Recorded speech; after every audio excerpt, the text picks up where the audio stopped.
Hi, everyone. Ariana Friedlander here with Rosabella Consulting, and welcome to the Co-Creators in Conversation interview series, where we celebrate leaders who are challenging the status quo and creating economic value by genuinely caring about their people.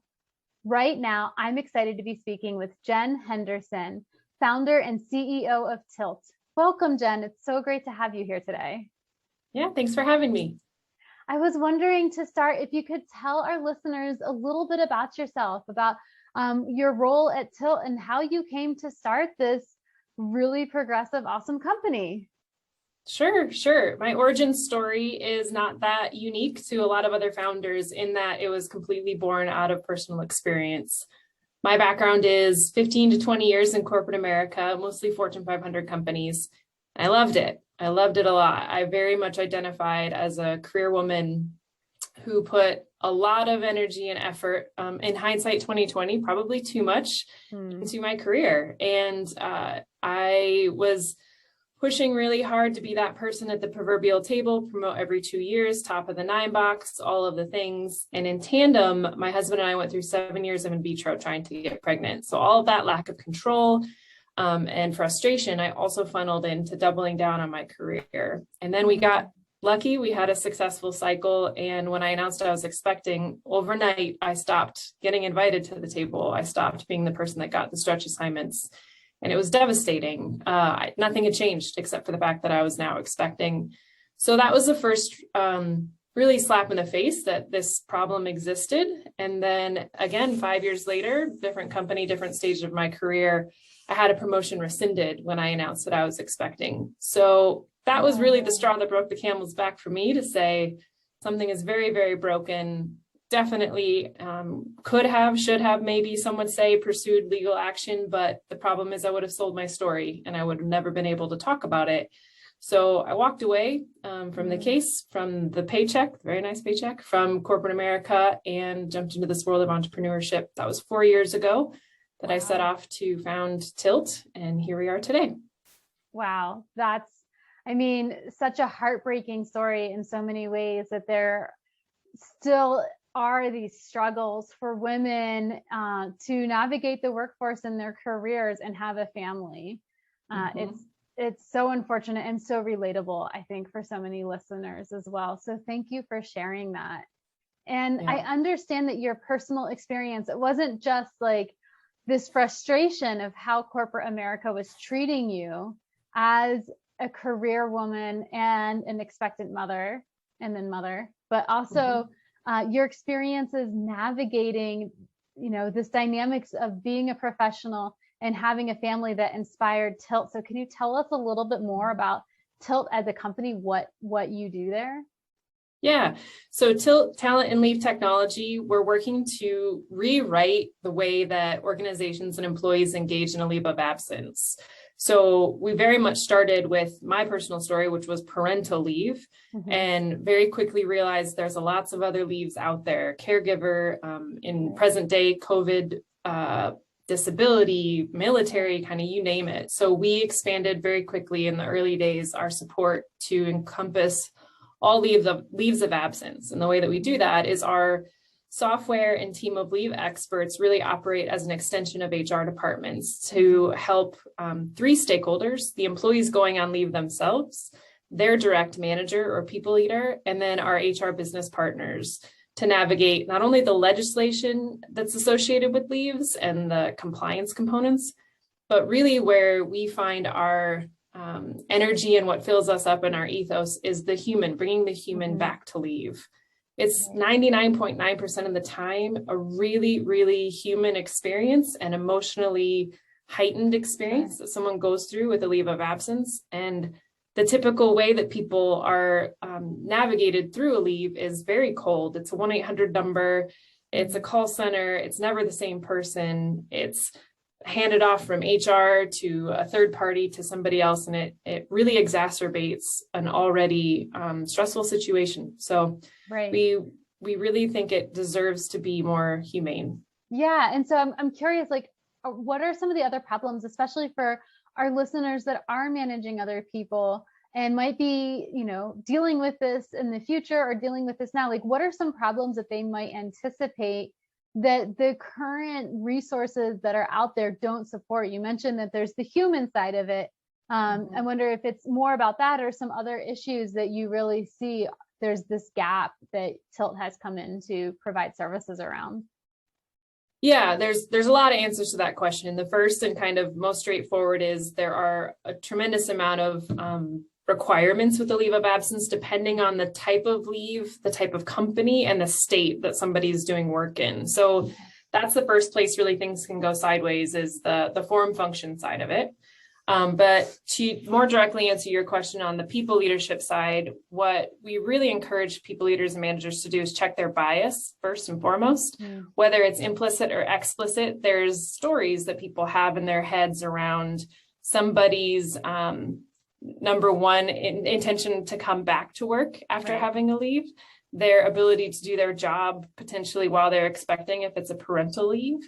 And just being aware of those biases really can help to check behavior. And we have a phenomenon that we often see in our support called benevolent discrimination. And it's really where a people leader has the best of intentions in saying, oh, I'm just not even going to offer this stretch assignment, this promotion, this travel trip, kind of insert here, whatever that might be, because there's no way this person's going to want to do that while they're navigating an ill family member or while they're expecting or whatever that might be, without ever even having the conversation with that employee. And that results in career stagnation or missing out on growth opportunities or not getting the promotion. So it has significant ripple effects that oftentimes people just aren't even aware of. Right. And we also know too, that when we act on assumptions like that, that we don't test, and talk about, we know that erodes trust. At least that's one of the things evidenced in the work I do based on the neuroscience of conversation. It's like, oh, well, you made that assumption, and then the leader's acting or the manager's acting as though that assumption is truth with a capital T, without testing it first and having that critical conversation where even if the assumption is right, the person then feels heard and validated and understood and seen. And that builds trust rather than just acting, as you said, with benevolent interest, but not really looking out for their best interests, which would be to honor, hear, and bring them to the table. Yes, absolutely. And we also see, and I'm sure, I'm preaching to the choir here, but when a bell gets rung or when there is something experienced in that same vein around assumptions or discriminatory action, when someone's going through a real life event, the magnifying glass is, we've heard, like 7x increased in terms of how much heavier that feels to the employee when they're already at this heightened state of stress and emotions, and then employer does something that could be perceived as similar to what we're talking about, discriminatory or bias or assumptive. And it's so hard to unring that bell. Right. We've already planted the seed in that employee's head. This isn't the place for them, or they're not being taken care of or heard or validated. So they're going to leave, and that risk to attrition goes through the roof. Right. And so that's a direct link to what we're seeing right now with the Great Resignation, of easier to just move on and move away than to stay committed and invested in a job that doesn't feel like has a reciprocal sense of care for you as an employee. Absolutely. And it's so relatable what you're sharing. I mean, I remember as a business owner experiencing that kind of, well, you're pregnant, so we're not going to hire you. While I was visibly pregnant, I was only able to sign one contract with a client for a time dated after my pregnancy. Everyone else just kind of took and there was one person that was very direct and said, well, we'll see if you still want to work after you have your baby.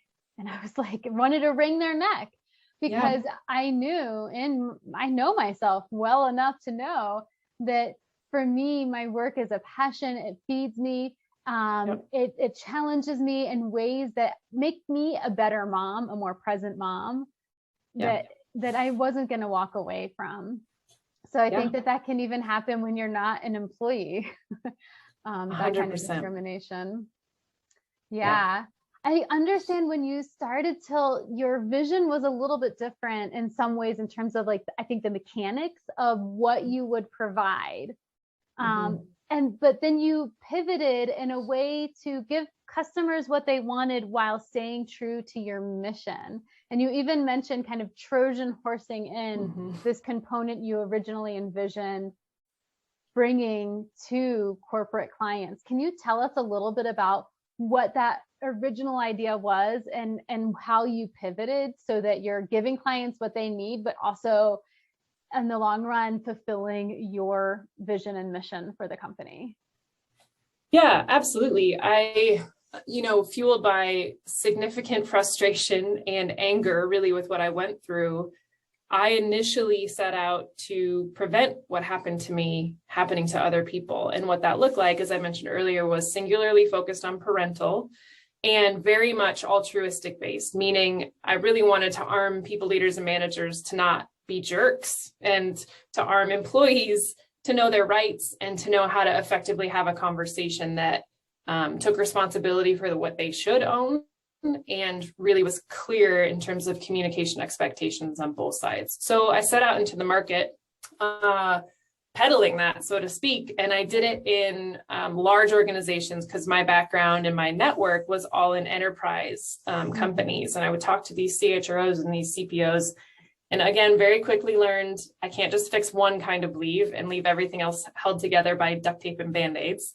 Right. But number two, altruism didn't sign contracts. And I very quickly understood that while the human that I was talking to got it and realized like actually treating my people well while they're navigating a leave of absence is in the best interest of my business, it still didn't get the decision makers to open their checkbooks, so to speak. So the Trojan horse that you speak of is that we really started to learn, and I brought on my amazing partner in crime, my COO, who is a labor and employment attorney, that there are so many compliance risks with mismanaging a leave that pointy end of the spear, so to speak, of we'll help you not get sued, we'll help you not fall out of compliance.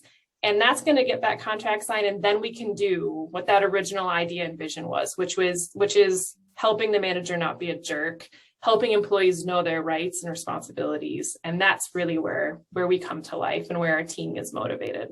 I love that story. I think it's so important to highlight for entrepreneurs and even innovators inside of companies to recognize and acknowledge that what drives their creation, what's driving them to turn their idea into reality or to solve a problem might not fit what people on the other end need, and is going to actually lead to getting that opportunity to do that work. And so there are ways that you can explore how to pivot and shift and meet the need of a customer, be it external or internal, and still stay true to what your vision is. And I know I felt similarly in my own business early on too, that I was all about creating cultures of learning, only to realize, well, people don't want to pay me to create a culture of learning. So I just do that anyway, while helping business owners and leaders navigate and avoid conflict, and drive innovation and build teams that are high performing co-creators. Those are things that they do care about. And so there's that balance of your idea and your passion doesn't always meet the need. And having that, getting real about that is so important. I'm curious if you can share with us what that was like when you were going through it. Like, how did you come to this place of being open enough to seeing the disconnect between what you wanted to do and what customers wanted? Yeah, it's a great question. I think that because I had spent so much time on the other side of the fence, so to speak, in that environment, I knew those inner workings and I knew those conversations that were going on. So I had a certain amount of empathy for my internal stakeholders who were trying to sell this solution and what they were coming up against. So that awareness was already pretty acute. I think the other thing is, I'm a pretty, my team will tell you I'm a podcast junkie. I love, that's how I ingest learning and how I try to continue to level myself up. And I'll never forget listening to a podcast and a story, which a lot of your listeners probably already know, which is about how Henry Ford first called his Model T the horseless carriage, because he had to meet his users where they were, because they were asking for a faster horse. That was what their solution was in their mind. Right. And he couldn't say, you're wrong. This is actually better. This automobile is better. He had to meet them where they were asking for the solution of a faster horse and bring them along for the ride, so to speak. And for me, at the time that I heard the story and I made the connection, that's what I saw. I said, I've got to meet my HR users and these buyers where they're at, which is, we don't want to get sued. We see these companies in the headlines that are mismanaging leave, and we don't want to be that person. So help us not be that person. Mm. And then we can bring them along for the ride of, this is why this is actually a stronger business decision. Your ROI is very apparent. This is a direct line cost savings to you. Yeah. Yeah, that's such a beautiful story. And especially hearing the way that your experience dovetailed with the way you ingest information and keep yourself in the know, and we're able to see a connection between those two. Because I think that so often I talk to people, where it's like, oh, I love to listen to these podcasts, but then I feel like I'm not doing anything from them. And it's really a personal choice that we make, where we invite that inspiration in, and then we have to really challenge ourselves to reflect on what we're hearing and how to make it meaningful and actionable for our circumstances in the moment. Absolutely. Yeah. Yeah, absolutely. Now you're celebrating, is it 5 years in business? 4. 4 years. Okay. 4 years, I'm ahead of the game. 4 years in business, and you've experienced rapid growth in those 4 years. Can you tell us a little bit about what that has looked like? Yeah, the early days, which I think is somewhat like childbirth, you kind of are built in to forget some of the pain that's associated with those formative times. But the napkin, the idea on a napkin stage, I was on my own. So I was a solopreneur for the first 2 years. I did all the bootstrapping consulting gigs that I could, because I promised my family I wouldn't be one of those entrepreneurs you hear about being glamorized on podcasts and books that second mortgage their house and drain their savings and are living out of people's basements. I had 2 small kids and a husband. That wasn't the path to entrepreneurship I was interested in. So bootstrapped and kind of paid my way for the first 2 years, painfully, arduously, all the ups and downs that, if this hadn't been such a personal mission for me, I would have absolutely thrown the towel in several times. I just couldn't stomach the fact that my daughter could potentially experience what I experienced, very realistically could have. So that was a hell of a fire internally to keep going. Yeah. And then COVID happened, and I will never forget being in a proverbial war room with my team and saying, all right, here's the world, here's what's happening. And leave is all of a sudden getting a seat at the table. Right. And we very quickly adjusted our services to support the legislation that was literally written overnight around COVID leaves. And we have very honestly had an acceleration since March of 2020 in ways that founders dream of. I mean, we never, ever could have predicted that not only would the pain point have been exposed so quickly, but that wasn't a blip. It wasn't a moment in time. It was this awakening and what we've seen now is an acceleration of 5 to 10 years of conversations happening now. Wow. We, this time last year, had 5 of us being paid very minimal, some of us not being paid at all. And we just hired our 40th employee yesterday. Amazing. That is such an amazing story. And one of the things I think doesn't get spoken about with this COVID crisis is the way that it has accelerated some things that are actually really positive. And I've heard that from other leaders that I have spoken with, where they were in the process of navigating change, oftentimes in technology that was like really resisted, and people kept at arm's length, and then COVID hit, and suddenly it was so embraced, so welcome, and it really accelerated the pace of that change being institutionalized, adapted, and accepted, and widely practiced. And in your case, it actually led to also business growth, which is amazing. I mean, staggering business growth. Yes. What has enabled you to navigate that? The addition of so many new employees, and I'm assuming also all the opportunities that you are servicing as well, the clients that you're working with. What has enabled you to navigate such rapid growth in such a short time? Well, we raised our Series A. So the first thing that enables us is capital. Yeah. That's we brought on incredible partners in that regard that are opening those doors for significant growth. Mm-hmm. So that's first and foremost. And then, I think that it's this leaning into the awareness that we have, leaning into our sales team, having quite a bit more swagger around what the pain point is that we're solving and how we're solving it. And it's where, 12, 16, 18 months ago, it was almost a double sell of here's why this is such a big problem and here's why we're the solution. That first part of that sell is either non-existent or incredibly reduced because people get it. People see it. You can't not see what's happening in the world of leave right now, especially with we are right on the precipice of a federal bill being passed that would continue to accelerate the awareness around the pain point that we're solving. So it's a very noisy topic. So I would say that we've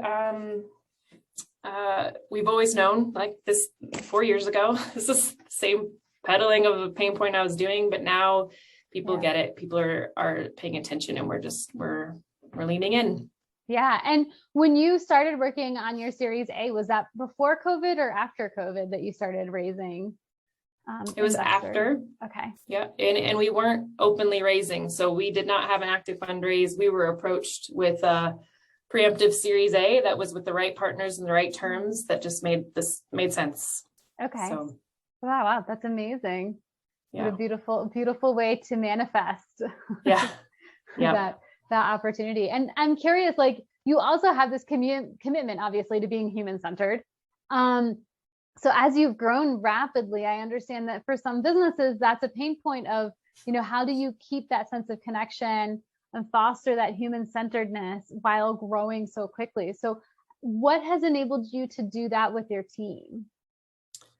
One of the reasons that we agreed to bring on the Series A partner that we did is because when I said to them that I believed in my bones that we'll win the market share of our category because of our team, that our culture can be the competitive differentiator, and they agreed, that was it for me. That told me that they got how important the people who are doing the work at the company are to our success. And yes, we will have an elegant, beautiful product that delights our customers, but at the core, it's our people and what we do, and not in a cliche way, in a very, very real way.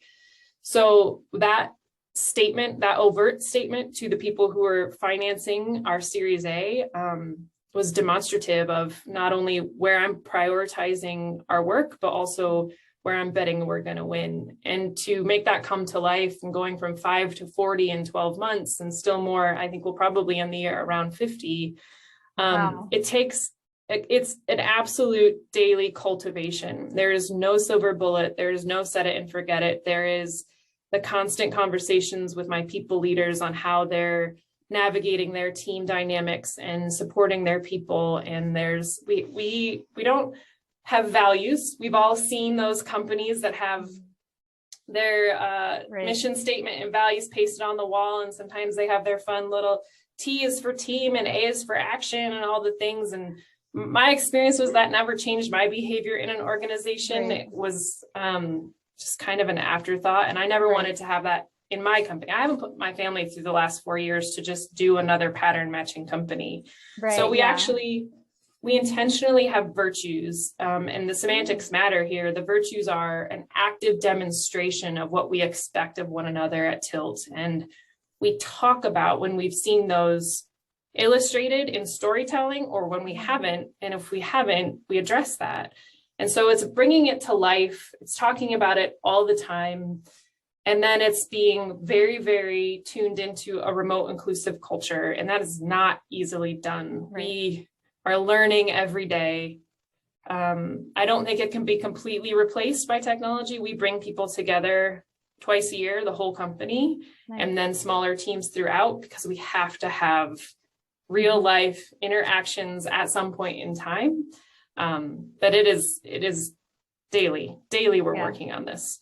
I love that way you're reframing those guiding principles from the kind of perfunctory vision, mission, values, acronym of teamwork to these virtues that has just a lot more of a dynamic feel to them, because there's an element that's both aspirational and actionable with virtues, and that you have those conversations. It makes such a difference, I think. And I've had conversations with other leaders and seen for myself as well that there are so many instances where we just don't always act in alignment with our values or what we aspire to or who we aspire to be as a leader, as a professional, as a parent, on so many different levels. And what we really need is the ability to have conversations about those disconnects, so we can be given grace to shift into more alignment, instead of just being ridiculed or judged or written off, or ignored, swept under the rug, not even dealt with. So I think that's so wonderful that you have that as a practice in your company.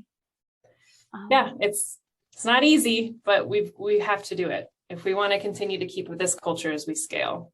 Yeah, for sure. And it sounds like you have a dream of a partner there, to have that alignment. I know it can be easy to just go for the money, to chase the money. And that can be so problematic if there isn't an alignment of the expectations and understanding of what it will take to build a viable, successful company. Isn't always just about the profit and loss statement. Yeah. We're just about at time. It's flying, hard to believe. But I wonder if you could tell us a little bit about what it looks like to co-create at Tilt. And this whole series is about being co-creators in conversation and really harnessing our collective wisdom. So can you give us an example of how you do that at Tilt? Yeah, absolutely. It's, it starts with every interview that I do, regardless of the department or the position. I ask that, are they game to be cultural co-founders? Because I absolutely mean that when I'm hiring my 10th and my 40th and eventually my 400th. There are ripple effects on this team that happen when we bring someone new on, and that's not understated by any way, shape, or form. So everyone that we hire has that expectation from the interview process. And then the other expectation is that they make us a little bit better. So every person we bring on raises the median, so to speak. We've all been parts of teams where there's low performers or slackers, and it demotivates everyone else on the team. Right. And so, my dream, my hope is that anyone on that team that, someday we'll have someone who's like that, they get naturally pushed out because they just don't fit here. Mm-hmm. And that's not saying that we have drivers that are up at 5 and work 12 hours a day and 80 hours a week. It's that we have people that are driven for excellence and are driven to win. Mm-hmm. And co-creation happens at every level in every team within the company. I think a really good example of it, because I don't think co-creation can happen without failure. And I don't mean that, I don't mean that aspirationally, I mean it tactically. And we have just started actually measuring our failure rate, because we hold ourselves accountable to failing a certain amount of time. Otherwise, we're not stretching enough. And by putting metrics to it in a way that's advantageous to fail, as opposed to let's keep that as small as possible, it's really starting to shift the mindset around not even these fail forward or fail fast. It's failing with intention, and it's failing with measurable learnings. Having things like retrospectives be part of our DNA, having the Slack channel that's the fail of the week that we normalize screwing up. I tell my team every day I get 5 failures a day, and they're like rollover minutes. If I don't use them every day, I'm going to roll them to the next day. And I think a big part of it is being a parent. Like, I have to show that to my kids, right, that they're going to fail, and that is okay. It's sometimes that's the best. So right. Yeah, it's not the end of the world at all. It's not. It's part of being human. But what's so interesting, I'm sorry for interrupting, but my podcast junkiness continues, right? I was just introduced to an episode of The Hidden Brain about gameplay and how interesting the correlation is between being able to be in a video game. And I'm not a gamer, so I'm talking more from the learning of this episode, but being able to continually die in a video game and that being this addictive, like, well, let me try again and let me try again. Interesting. And it's not the same in the world of work, and it should be, right? We don't have this space to, I failed, let me try again, let me try again. That's how we improve. That's how you get to subsequent levels. In video games, we don't have that. What a great analogy. I'll have to check out that episode. I love Hidden Brain. It's really cool. Yeah, that's one of the podcasts I like to listen to as well. Well, if people that are listening want to get in touch with you, learn more about Tilt, what's the best way for them to do that? We're on the web at hellotilt.com. And it's easy. I'm at jen@hellotilt.com if you wanted to reach out. Fantastic. And we'll obviously include that in the show notes as well for folks so that they can connect with you and the company. Sounds like you're going to be hiring a lot more. So if somebody's looking for an opportunity listening to the podcast and wants to really connect with a company that aligns with this human-centered leadership and is doing good in the world, Tilt could be a great opportunity. So for sure, I'll add that in there for you. And I want to thank our listeners for joining us today. It's always great to have you here. And if there's one thing that you found inspiring about this conversation that you would like to take away, maybe think of a way to make it actionable for yourself, because when we can turn inspiration into actual, tangible things that we do, we see change happening. And if you would like to continue getting these interviews as they're released, you can sign up on rosabellaconsulting.com or go to the YouTube channel and subscribe. So thank you, Jen, so much again for joining us. And thank you to our listeners. Thank you.